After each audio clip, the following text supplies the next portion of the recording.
Okay, good day mga paps. Ayan, ang video natin today is i-share ko lang sa inyo kung nagbabala kayo mag-start ng automotive painting. Ayan, kaya nito.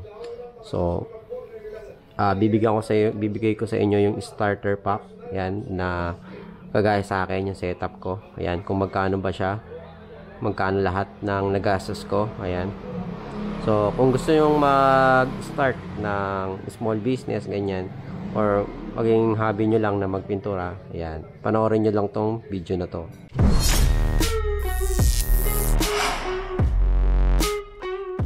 Ayan mga paps, ang video natin, i-share ko sa inyo yung setup ko kung paano mag-simula ng pagpipintura, ayan, ng automotive painting. Ayan, so ito ako binili ko tong setup na to kasi gusto kong matutunan mag painting. Ayan, beginner lang din ako. Ayan. So ano ba yung setup ko? Ayan, budget meal lang yung setup ko para sa mga beginners lang to. Ayan, maliit na compressor, starting na spray gun. Ano ba yung mga kailangan natin? Magkano ba yung nagastos ko dito? Ayan, isa-isahin natin.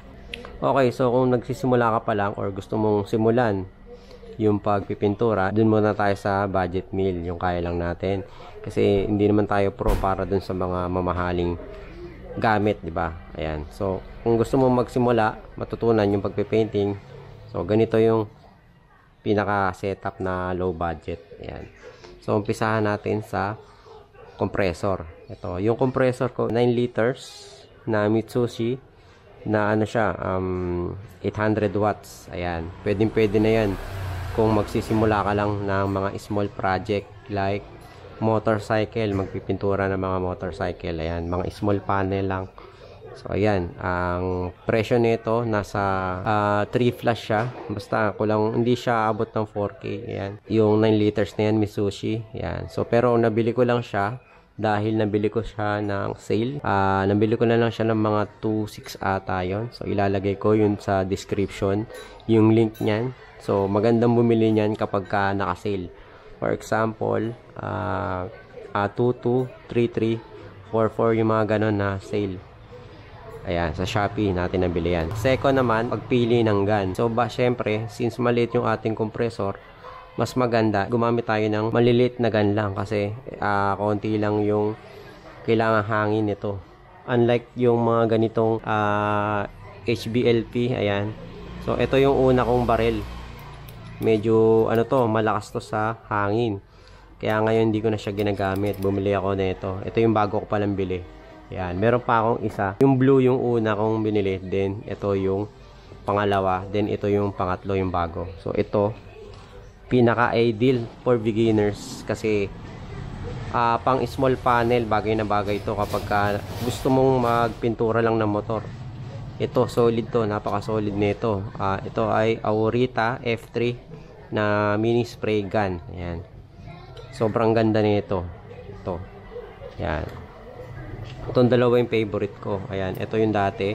So ito, magbibigay na lang tayo ng comparison dito. So dalawang to sa susunod na video. Pero recommended ko itong F3 kasi versatile siya. So bagay na bagay ito sa mga maliliit na project. Yan, like sa bike or sa motor natin, mga pairings. Yan, bagay na bagay ito mga paps. So ito, ang presyo nito is nagkakahalaga ng nasa 500 pesos. Ayan, 500 pesos lang yan. Okay, lalagay din natin yan sa link, yung description nito kung saan nyo siya pwede mabili. Next naman natin, ayan, yung mga ito, kasama din, hindi bundle to yung mga hose. Yan, tapos yung meron din niyang gauge. Ito.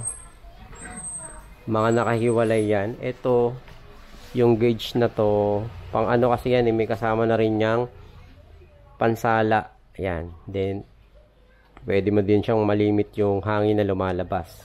So, maganda rin to. Nasa 200 to. And then, itong hose, nasa 200 din ata to.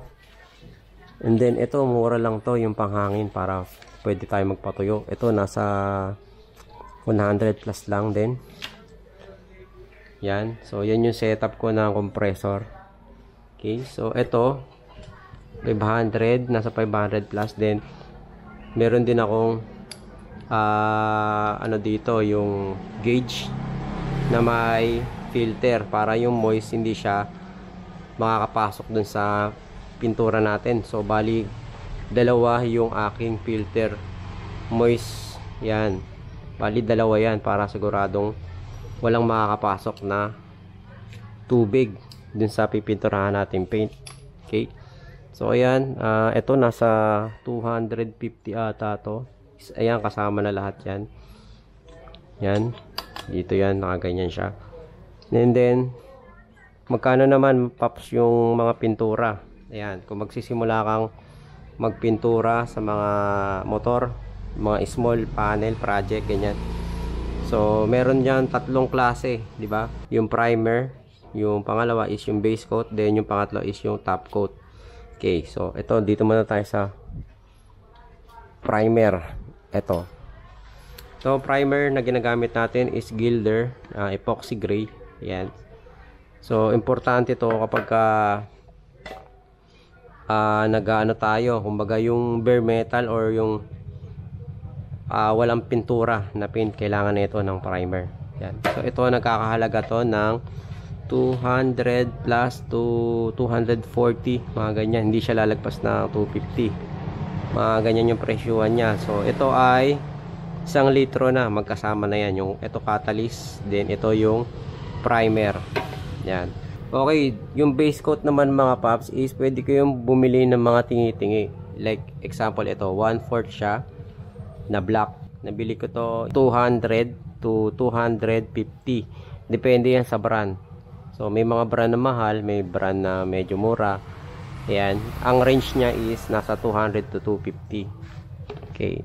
Ngayon, kapag gusto nyong base color nyo, yung merong sparkle or may parang glitters, mga silver color, is medyo pricey siya. So nasa 300 plus yung 1/4 nun. So ito, meron ako ditong 1 litro.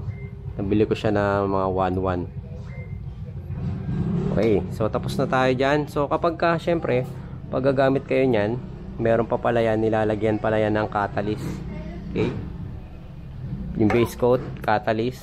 So kapag bibili ka ng tingi, walang kasama ang catalyst, pwede kayong bumili, mag-a-add ata kayo ng, magkano ba yung add nun? Nakalimutan ko na, pero mas matipid kung bibili kayo ng ilang litro ba to? 1 liter ata to.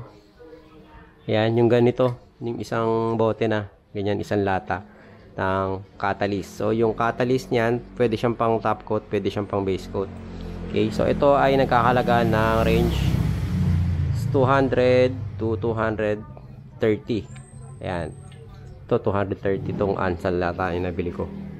Okay, doon naman tayo sa top coat. Syempre yung pang finishing, importante yan para hindi magpe-fade agad yung ating pintura. So ito yung gamit ko ngayon na top coat. Ito Super B. Ayan, budget meal lang to mga Pops na clear coat. Kasi dati gamit ko is yung Hipik. Yan, nakikita nyo dun sa mga previous video ko ng painting is Hipik yung gamit kong top coat. Okay, yung Hipik, nagkakalaga siya ng mga, ang bili ko ata dun is 560. Yan, na top coat, 1 liter din. Ito, bago kong tinatry. Super B. Sobrang budget meal lang, nasa 300 plus lang to, 300 something lang siya, 70 ata. Ilalagay ko na lang sa description. Ayan, yung mga ano natin, mga paint. Ito, nabili ko lang to sa Shopee online. Ayan, nasa 300 plus lang yan, mura-mura pero maganda yung quality niya. Na-testing ko na siya nung nagpintura ako ng crankcase. Ayan, maganda siya, 300 plus lang. Mga basic, nasabi ko na lahat. So hindi ko na sinama dyan yung mga liha kasi mura na lang naman yung mga liha. Yan. So kayo nang bahala doon kung basta kung mag-start ka ng automotive painting, yan yung mga kailangan nyo. Ayan. So sana nakatulong tong video na to mga Pops. So kung bago ka pa lang sa channel natin, ayan, at nagbabala kang gusto mong magpintura o mag-automotive painting or gawin yung small business, sa tamang channel ka. Paki-subscribe yung ating channel and then paki-hit yung notification bell button para ma-update kayo sa mga susunod nating gagawing video. Yan, maraming salamat mga Pops at God bless sa inyo and ride safe.